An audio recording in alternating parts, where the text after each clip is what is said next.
আজকের গল্প বাবার চিঠি। চেম্বারে রোগী দেখছিলেন ডাক্তার সৌমেন্দ্র ভৌমিক। এমন সময় পিয়ন তার একটা চিঠি এনে দিল। রোগীর ভিড়, তাই তার যথেষ্ট ব্যস্ততা। চিঠিটাকে এখনকার মতো তিনি সরিয়ে রাখলেন তার ডান দিকের ড্রয়ারে। রাতের খাওয়া সেরে ইজি চেয়ারে হেলান দিয়ে মৌজ করে ধূমপান করছিলেন। সেই সময় তিনি খাম খুলে চিঠি পড়ার সময় পেলেন। বাবার চিঠি। বাবা লিখেছেন পলাশডাঙ্গার দেশের বাড়ি থেকে। অনেক কথায় চিঠির পাতাটি ভরা। তিনি লিখেছেন, বাবা সোমু, অনেকদিন তুমি দেশে আসো নাই। জানি তুমি এখন বড় ডাক্তার, রোগীদের ভিড় নিয়ে ব্যস্ততায় দিন কাটে। তোমার যেমন পসার ভালো, তেমন তোমার রোগীরাও বিত্তবান, ফলে তোমার অর্থাগমের অসুবিধা নাই। বৌমা ও নাতি টুটুকে নিয়ে তোমার বিলাসে দিনাদিপাত হচ্ছে। চিঠির মাঝামাঝি অংশে তিনি লিখেছেন, আমাদের পলাশডাঙ্গায় কলেরার মড়ক লেগেছে। তুমি তো জানোই, গ্রামের মানুষ সবাই গরিব। চাষবাস ও দিনমজুর খেটে কায়ক্লেশে দিন অতিবাহিত করে। দেহের অপুষ্টি ও রোগের কোনো চিকিৎসা তারা কোনোদিন করে উঠতে পারে না। বিশেষ করে আজ এই মড়কের দিনে তারা বড়ই ভীত ও সন্ত্রস্ত। ভগবান ছাড়া তাদের দেখার আর কেউ নেই। তুমি বড় ডাক্তার, ভেবেছিলাম এই গরিব গ্রামের মানুষের কিছু কাজে লাগবে। ভগবানের ইচ্ছা তা তো হলো না। শেষের ছত্রগুলির এখানে ওখানে কিছু অস্পষ্টতা, হয়তো কোনো কারণে দু এক ফোঁটা জল পড়ে থাকবে। সৌমেন্দ্র এই চিঠি পড়তে পড়তে কিছুটা মোহাবিষ্ট হলেন। বাবার চিরদিনের ইচ্ছে ছিল সে পড়াশোনা করে ডাক্তার হোক। বিশেষ করে তার মা যখন তার ছোট অবস্থায় ফেলে রেখে সামান্য অসুখে প্রায় বিনা চিকিৎসায় মারা যান, তখন তার বাবা বলেছিলেন, বাবা তুই অবশ্যই ডাক্তার হবি, আর এই গরিব গ্রামগঞ্জের মানুষদের দেখবি, ভগবান তোর মঙ্গল করবে। সেসব সৌমেন্দ্র কিছু করেননি। এখানকার ডিগ্রি নিয়ে বিদেশে চলে গিয়েছিলেন। সেখান থেকে ডাক্তারি কিছু বড় ডিগ্রি নিয়ে ফিরে এসে কলকাতায় ফ্ল্যাট কিনে সেটেলড হয়েছেন। দামি ডিগ্রি ও পসারের সৌভাগ্যে অবস্থাপন্ন রোগীদের দৌলতে আজ তিনি বিত্তবান। আজ তিনি সুখে স্বাচ্ছন্দ্যে বহাল তবিয়তে আছেন। সৌমেন্দ্রর মনে হলো চিঠির শেষ লাইনগুলো বোধহয় কিছুটা অভিমানবশত বাবা লিখে থাকবেন। গ্রামের অভাবী মানুষদের প্রতি তার এই ঔদাসীন্য ও অবহেলা তাকে কিছুটা মর্মাহত করে থাকবে। বাবার নৈতিকতা বোধ অনেক বেশি। সেই বোধ থেকে কথা কটি লিখতে গিয়ে কি তার চোখ দিয়ে দু এক ফোঁটা জল চিঠির উপর পড়েছিল? সৌমেন্দ্র অনেক কিছুই ভাবতে লাগলেন। গরিব মানুষদের প্রতি ভালোবাসায় তার এই ডাক্তার ছেলের উপর অভিমান করা বিচিত্র নয়। গ্রামের প্রতি ভালোবাসার জন্যই তো তিনি এখনো গ্রামের মানুষ। গ্রামের বসত বাড়ি, পুকুরঘাট ও কয়েক বিঘা ধানের জমি নিয়ে গরিব গ্রামবাসীর সঙ্গে তার কালযাপন। ছেলের কলকাতার এই বৈভব ও বিলাস তিনি সযত্নে পরিত্যাগ করেছেন। বাবার চিঠির সর্বশেষ ছত্র, বাবা সৌমেন্দ্র, পলাশডাঙ্গার এই মড়কের দুর্দিনে তুমি কি অন্তত কয়েকদিনের জন্য আসতে পারো না? ইতি বাবা ভবতারণ রায়। ডাক্তার সৌমেন্দ্র রায় এই চিঠিটা অদ্যপান্ত তাড়িয়ে তাড়িয়ে পড়লেন। বাবার কথা মনে করে কিছু বিমর্ষ হলেন। সত্যি বহুদিন তার পেশাগত ব্যস্ততায় তাকে খোঁজ নেননি। বাবা চিঠি না লিখলে পলাশডাঙ্গার এই মড়কের কথা জানতেও পারতেন না। পরের দিন বিকালবেলায় কি মনে হতে সৌমেন্দ্র ব্যাগ গুছিয়ে নিয়ে তৈরি হয়ে তার স্ত্রীকে বললেন, আমি আজই পলাশডাঙ্গায় চলে যাচ্ছি। বাবার কাছ থেকে ঘুরে আসি। ওখানকার অবস্থা ভালো নয়। পাড়ায় পাড়ায় কলেরার মড়ক। এই অবস্থার ভিতরে বাবাকে সেখানে ফেলে রাখা চলে না। তাকে সঙ্গে নিয়ে কালই ফিরে আসব। ডাক্তার সৌমেন্দ্র রায় বেরিয়ে পড়লেন। তিনি নিজের গাড়ি নিলেন না। একে বর্ষাকাল। গ্রামের রাস্তাঘাটের অবস্থা আজও সেই মানধত্তা আমলের। পঞ্চায়েতের কাজকর্ম সরকারি কাগজে কলমে যতটা ঢক্কানিনাদ, কাজে ততটা নয়।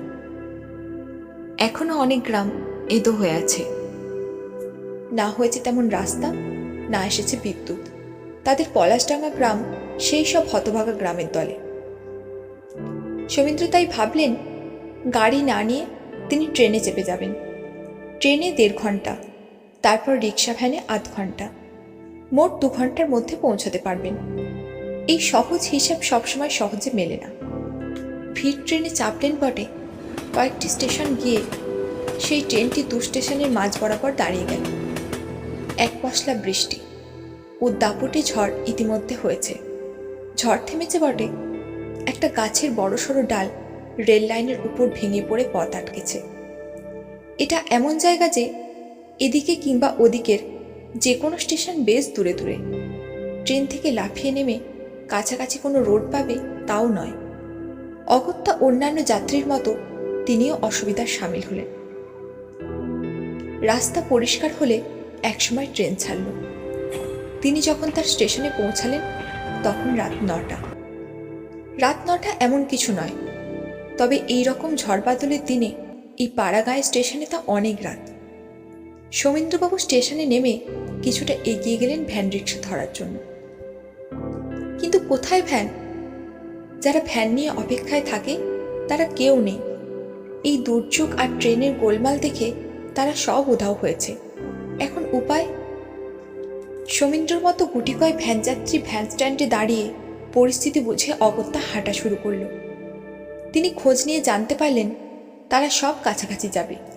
তাদের সঙ্গে গেলে ভিতরের হাঁটা পথে কিছুটা যাওয়া যাবে বটে, কিন্তু তারপর সেই বিখ্যাত সরকারের বিল।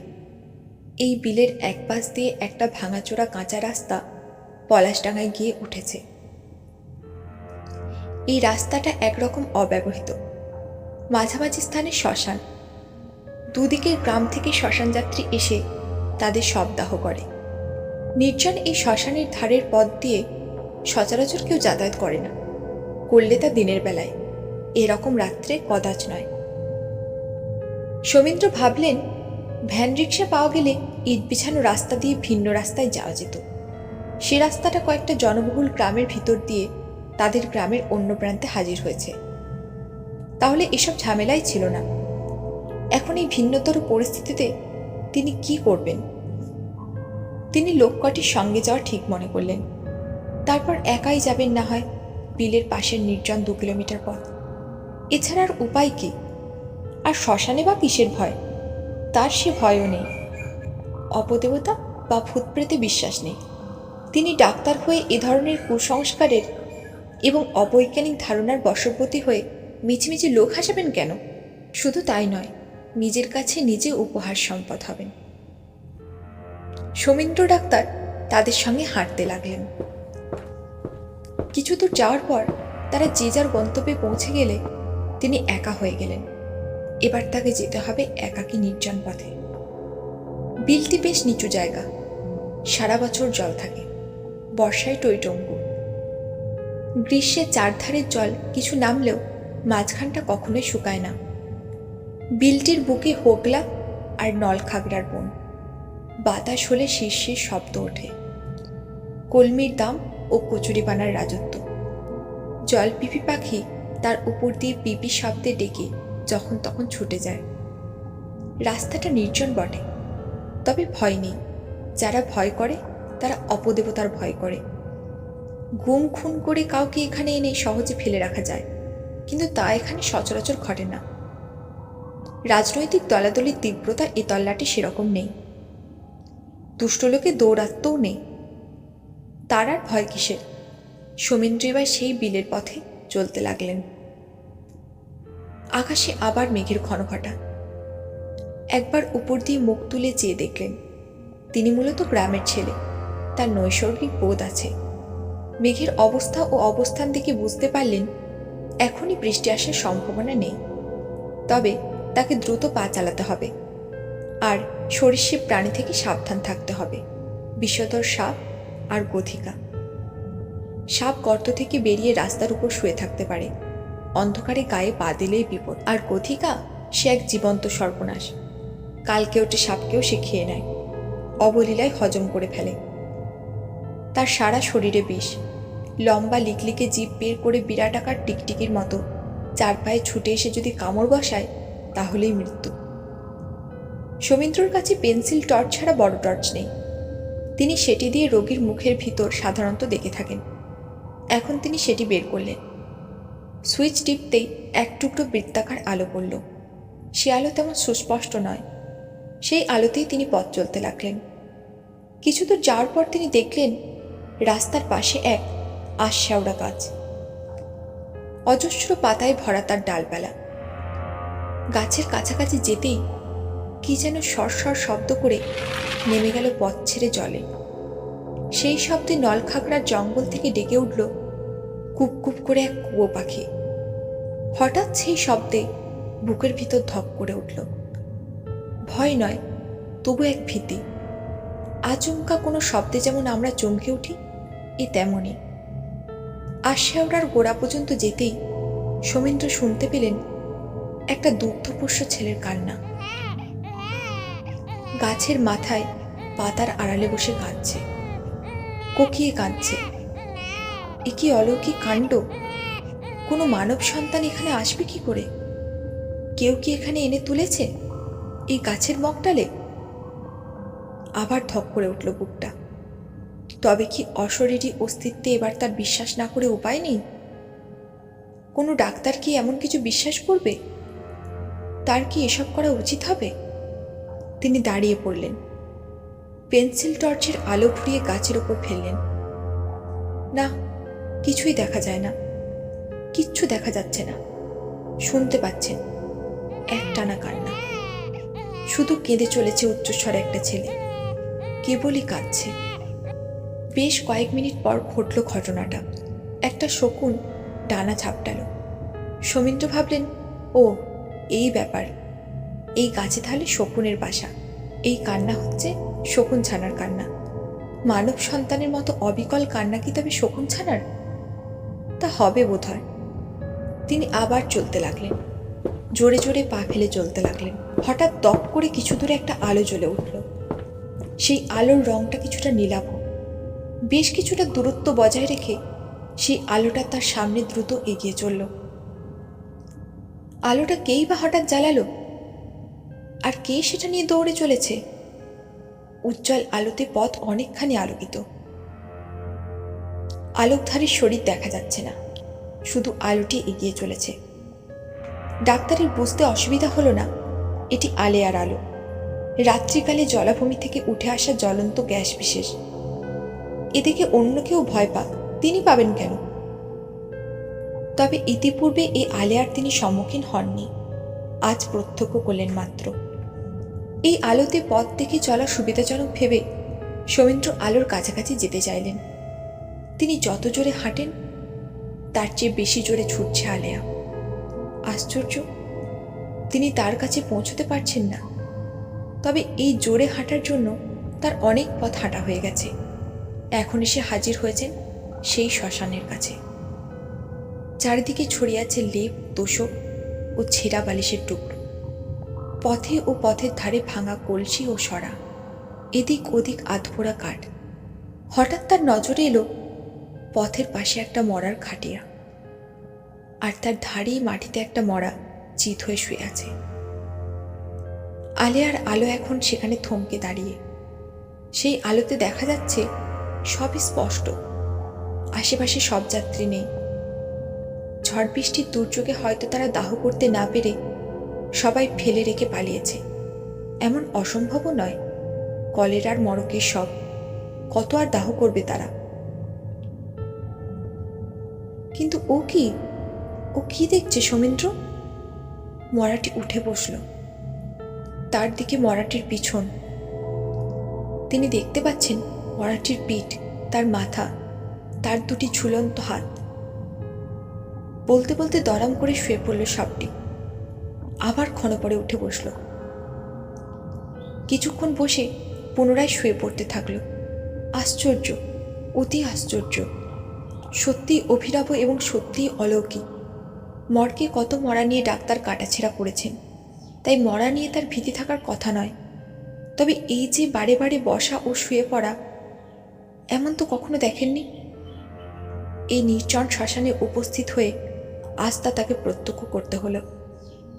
যা তিনি প্রত্যক্ষ করলেন তা তো বিশ্বাস করতে হয়। পঞ্জিকাতে লেখা থাকে কত কথা। মৃতে ত্রিপাদ দোষ, ত্রিপাদ দোষ হলে নাকি ঘোর অমঙ্গল। মরা বাসি না করে সেদিনে দাহ করা বিদেহ। এটা কি তেমন মরা? দাহ না করতে পারার ফলে সে কি ভৌতিক প্রভাবে জীবন্ত হয়ে ওঠা বসা করছে? পঞ্জিকার লেখা কি আজ তাকে বিশ্বাস করতে হবে? অবিশ্বাস করারই বা রাস্তা কোথায়? সমীন্দ্রর হৃৎপিণ্ড অতি জোরে ধুকপুক করতে লাগল। গায়ে শিহরণ, পা থেকে মাথা পর্যন্ত শরীরের রোমগুলো খাড়া। একটা ভয় তাকে ঘিরে ধরেছে, আষ্টে পিষ্টে বেঁধে ফেলেছে ভয়। তিনি দাঁড়িয়ে রইলেন। হঠাৎ দপ করে আলো নিভে গেল। চতুর্দিকে ঘোর অন্ধকার। এবারে এই অন্ধকারের ভিতরে সজীব মরাটি পা ফেলে ফেলে তার দিকে এগিয়ে আসতে থাকবে কি? সে কি এখন তার গলা টিপে মারার জন্য এগিয়ে আসছে? এবার হাতের টর্চই ভরসা। বোতাম টিপতে আলো জ্বলে উঠল। কেন জানি তিনি খুব মরিয়া হয়ে উঠলেন।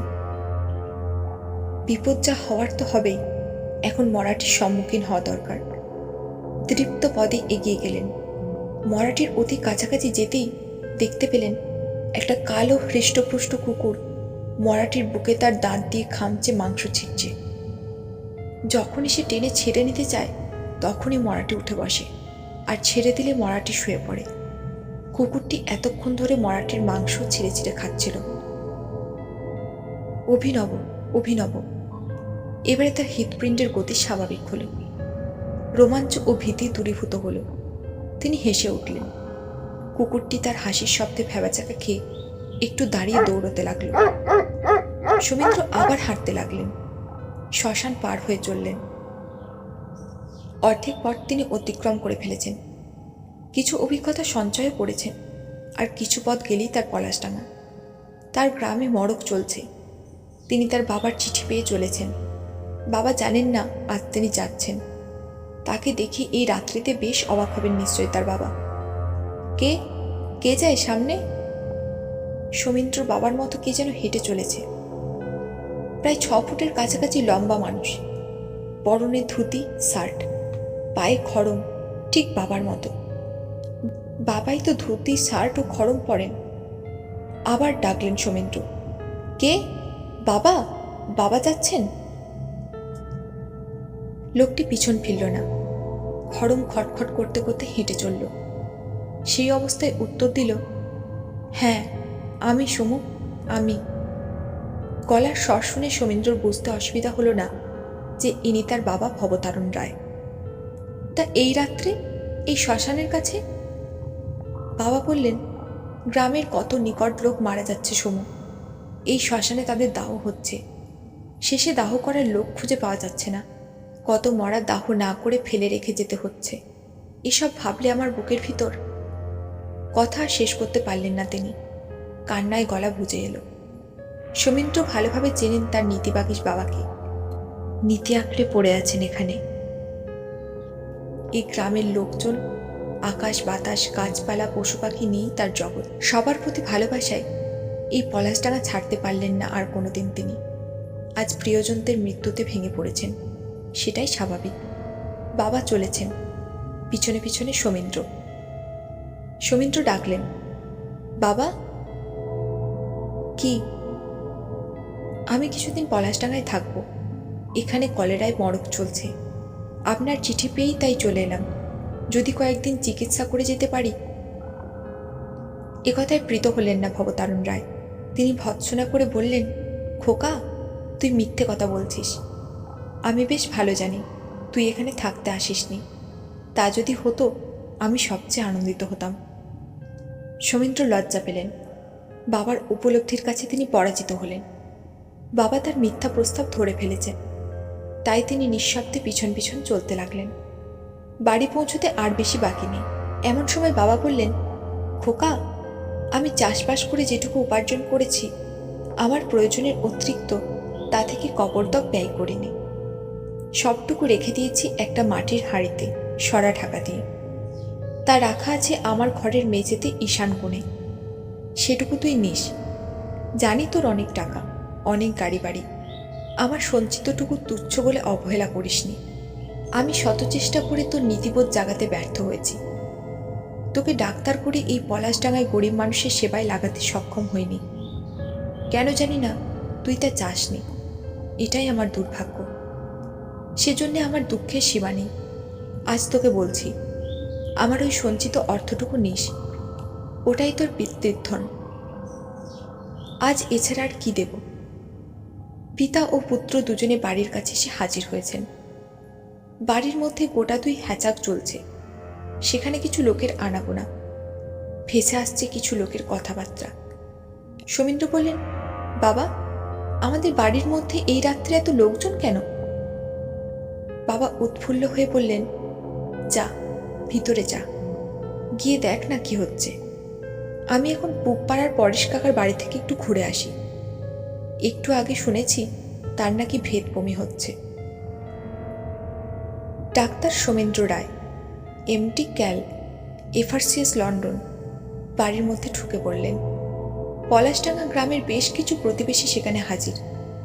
দুটো হ্যাচাকের আলোতে তিনি স্পষ্ট দেখতে পেলেন উঠোনে তুলসী মঞ্চের কাছে খাটিয়ার উপর একটা শব। সে শবটি তার বাবার, ভবতারণ রায়ের। 6 ফুটের কাছাকাছি লম্বা রিজু মানুষটি আজ খাটিয়ায় শুয়ে আছেন। এমন মানুষ দরদি মানুষের শেষ যাত্রায় গ্রামের সরল মানুষেরা কি না এসে থাকতে পারে? সমীন্দ্র বোবা বিস্ময়ে সেদিকে তাকিয়ে উঠোনের মাঝখানে দাঁড়িয়ে রইলেন, নিষ্পন্দ, অপলক। আরও নতুন নতুন গল্প পাওয়ার জন্য চ্যানেলটি সাবস্ক্রাইব করুন। গল্পটি ভালো লাগলে লাইক করুন, কমেন্ট করুন এবং শেয়ার করুন।